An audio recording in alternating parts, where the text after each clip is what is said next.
Éléonore, chers collègues, merci de votre accueil. Je suis très heureuse d'être ici. Éléonore m'avait déjà invitée ici. J'avais eu beaucoup de plaisir à venir partager mes recherches sur le Népal et le théâtre appliqué ici. Voilà. Alors, je vais faire une introduction un peu plus, très théorique, et je m'en excuse peut-être. Justement sur la question de la méthode, et puis après, voilà, on va ouvrir le bal, évidemment. Donc je vous remercie, je remercie également tous les partenaires, les collègues qui ont fait l'effort de venir, et c'est bien, et c'est aussi très bien et de vous retrouver en présence. Voilà, pour moi c'était vraiment très très important. Alors, sur la présentation du colloque, je vais commencer par une citation. Comment voir, d'où voir, quelle limite à la vision, pourquoi voir, avec qui voir, qui arrive à soutenir plus d'un point de vue, qui est borné, qui porte des œillères, qui interprète le champ visuel. Donc, ainsi s'exprime la philosophe, primatologue et biologiste Donna Haraway dans son manifeste Cyborg, proposant un nouveau regard, d'autres visions du monde spécifiques, d'autres visions du monde scientifique. Elle ajoute « Apprendre à voir d'en bas requiert au moins autant de savoir-faire avec les corps et le langage, avec les médiations de la vision, que les visualisations technoscientifiques les plus élevées. » Et là, j'ajoute, moi, la production d'un savoir, quel qu'il soit, est corrélée à un ensemble de méthodes, à une mise en réseau, un système de coopération, une politique des affinités. La méthode, c'est le nom du chemin quand on l'a parcouru, résume également le philosophe historien Willem Ditley. En ethnocénologie, né au milieu des années 90 au sein des études théâtrales, la question de la méthodologie a vite émergé, essayant de transcender les chapelles disciplinaires. En effet, comment rendre compte de la logique des multiplicités? Comment instaurer des liaisons entre les différences sans pour autant les dénaturer? La question de la méthode est donc essentielle, car elle postule l'emploi d'un ensemble d'outils et de moyens à mettre en œuvre en fonction de son objet de recherche, de son terrain d'étude.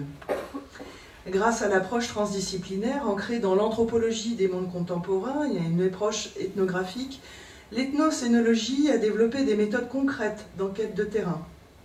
L'ethnocénologue, conscient de la spécificité des arts vivants et performatifs, pratique son terrain selon plusieurs étapes. La première, commune à toute recherche, consiste en un recensement de l'état des connaissances. Et si le terrain est éloigné, en un traitement des questions linguistiques, des sources locales et des documents iconographiques et audiovisuels. Alors je rappelle pour celles et ceux qui ne sont pas au courant que Éléonore et moi sommes ethnocénologues. Nous appartenons à cette discipline et nous co-dirigeons aussi la Société française d'ethnocénologie. Et nous avons toutes les deux une double qualification. Éléonore était également qualifiée en études théâtrales, en la 18e section, l'art du spectacle, mais également en études chinoises. Et moi, j'ai eu une double qualification en art du spectacle et en ethnologie anthropologie.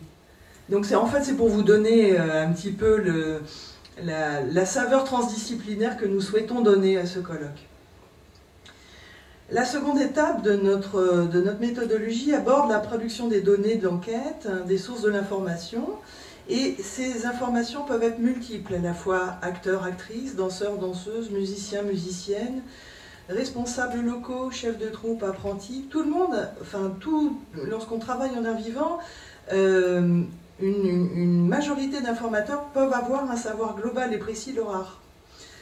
Lorsqu'un ethnocénologue observe ces pratiques, il peut avant y envisager son étude par l'apprentissage également des techniques du corps afférentes aux arts vivants et performatifs étudiés, ou être le témoin des processus créatifs de l'élaboration d'un spectacle, ou encore assister régulièrement en représentation et témoigner des variations d'interprétation et de transformation d'une forme. C'était mon cas personnellement, où je suis toujours sur le même terrain depuis plus de 20 ans maintenant, un monastère tibétain construit au Népal, qui s'appelle le monastère de Setchen, où voilà, j'observe en fait un rituel tibétain et ses transformations depuis toutes ces années. Donc nous avons également développé les techniques de l'entretien, comment rendre compte des transformations des formes étudiées avec une diversité d'informateurs. Donc les érudits témoignent du fonctionnement de la société d'un point de vue diachronique, notamment avec l'interprétation de la dimension textuelle et symbolique des traités existants. Et les plus anciens témoignent des transformations et des codifications. Et les jeunes générations, issues de la modernité et des conséquences de la globalisation, témoignent de la dimension contemporaine de ces pratiques. Et parfois des pratiques avec des systèmes de professionnalisation qui n'existaient pas auparavant. Donc, nous nous sommes inspirés des approches de James Clifford et de Marcus afin d'avoir une approche expérimentale du terrain et de ces méthodes d'enquête grâce parfois à l'ethnographie multisite. Et selon ces enquêtes aussi, on pouvait décliner 3 axes qui se dégageaient. D'abord, l'axe local avec la dimension ethnographique, l'étude des productions artistiques, afin de dégager une recherche vraiment fondée sur la contextualisation. Un axe qui rencontre des croisements et ouvre éventuellement une approche comparative des formes à l'échelle transnationale, notamment grâce à l'étude des réseaux de diffusion et de production et leur impact sur les imaginaires, les identités et les représentations. Le 3e axe s'intéresse à la pratique active des acteurs avec l'analyse des pratiques et des discours.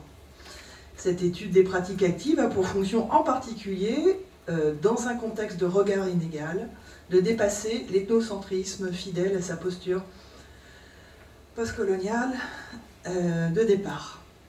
Donc en fait, voilà, dans notre discipline, en ethnocénologie, nous avons souhaité intégrer une méthode concrète via l'enquête de terrain qui consiste à circonscrire un objet de recherche qui peut paraître parfois insaisissable, c'est-à-dire son caractère vivant, qui est sans cesse renouvelé, c'est-à-dire le côté éphémère de la représentation de la performance, même dans un cadre codifié. Elle a permis de saisir dans sa spécificité anthropologique un art vivant et contribuer à l'intelligibilité d'un genre ou d'une forme, de danse, de théâtre, de musique, de procession, de fête, de rituel, à partir de l'observation des pratiques et des discours qu'ils concernent. Donc, l'étude des contenus, des textes, des conventions scéniques, du jeu des acteurs nécessite également une introduction et une analyse théorique à l'analyse des arts du spectacle, à l'étude des esthétiques en art de la scène. Ce qui différencie l'ethnocénologie de l'anthropologie culturelle. Voilà, c'était une compétence en art du spectacle ajoutée. De même que la place des pratiques scéniques ou performatives dans la société étudiée nécessite le recours à l'anthropologie ou à l'histoire culturelle, dans quelle trame culturelle la forme étudiée est-elle insérée? Quels sont les liens sociologiques qui s'y nouent? Quels sont les enjeux sociopolitiques?